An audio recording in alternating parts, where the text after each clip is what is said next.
ಶಾಲೆಯ ಆಟದ ಮೈದಾನದಲ್ಲಿ ಅನಾಮಿಕ ವ್ಯಕ್ತಿಗಳು ನಿರ್ಮಿಸಿದ ಗುಂಡಿ ಇದೀಗ ಬಹಳಷ್ಟು ಚರ್ಚೆಗೆ ಗ್ರಾಸವಾಗಿದೆ. ಬಂಟ್ವಾಳ ತಾಲೂಕಿನ ಬಿ ಮೂಡ ಗ್ರಾಮದ ಅಜ್ಜಿಬೆಟ್ಟು ಎಂಬಲ್ಲಿರುವ ಸರಕಾರಿ ಪ್ರಾಥಮಿಕ ಶಾಲೆಯ ಆಟದ ಮೈದಾನದಲ್ಲಿ ನಿರ್ಮಾಣವಾದ ಬೃಹತ್ ಆಳದ ಗುಂಡಿ ಶಾಲಾ ಮಕ್ಕಳಿಗೆ ಅಪಾಯ ಕಾದಿದೆ ಎಂಬ ಆಘಾತಕಾರಿ ಸುದ್ದಿ ಪೋಷಕರಿಗೆ ಭಯ ಹುಟ್ಟಿಸಿದೆ. ಶಾಲೆಯ ಶಿಕ್ಷಕ ವೃಂದ ಮತ್ತು ಶಾಲಾಭಿವೃದ್ಧಿ ಸಮಿತಿಯ ಗಮನಕ್ಕೆ ಬಾರದೆ ಶಾಲೆಗೆ ಸಂಬಂಧಿಸಿದ ಆಟದ ಮೈದಾನದಲ್ಲಿ ಬೃಹತ್ ಹೊಂಡ ನಿರ್ಮಾಣ ಮಾಡಿದ ಶಂಕಿತ ವ್ಯಕ್ತಿಗಳ ಮೇಲೆ ಅನುಮಾನಗಳು ಹುಟ್ಟಿಕೊಂಡಿದೆ. ಶಾಲೆಯಿಂದ ಸುಮಾರು ದೂರದಲ್ಲಿ ಆಟದ ಮೈದಾನವಿದ್ದು ಇದರ 4 ಸುತ್ತಲೂ ಅನೇಕ ಮನೆಗಳಿವೆ.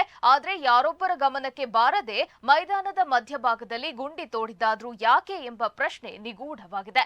ಕುಡಿಯುವ ನೀರಿನ ಸರಬರಾಜು ಪೈಪ್ ಅಳವಡಿಕೆಗೆ ಮಾಡಿರಬಹುದೇ ಎಂದು ಪುರಸಭೆ ಮತ್ತು ಬೃಹತ್ ಕುಡಿಯುವ ನೀರಿನ ಸರಬರಾಜು ಇಲಾಖೆಗೆ ಕೇಳಿದಾಗ ಅವರು ಗುಂಡಿ ನಿರ್ಮಿಸಿಲ್ಲ ಅಂತ ಉತ್ತರಿಸಿದ್ದಾರೆ. ಪ್ರಾಥಮಿಕ ಮಕ್ಕಳು ಆಟ ಆಡುವ ಮೈದಾನದಲ್ಲಿ ಗುಂಡಿಯನ್ನ ನಿರ್ಮಿಸಿ ಅದರ ಮೇಲೆ ಮರದ ಗೆಲ್ಲುಗಳನ್ನ ಅಡ್ಡ ಇಡಲಾಗಿದೆ. ಆದರೆ ಆಟ ಆಡುವ ವೇಳೆ ವಿದ್ಯಾರ್ಥಿಗಳು ಗುಂಡಿಯೊಳಗೆ ಬೀಳುವ ಸಾಧ್ಯತೆ ಹೆಚ್ಚು ಇವೆ. ಜೊತೆಗೆ ಅಪಾಯಕಾರಿಯಾದ ಗುಂಡಿ ಪೋಷಕರಿಗೆ ಮಕ್ಕಳ ಬಗ್ಗೆ ಚಿಂತೆ ಉಂಟು ಮಾಡಿದೆ.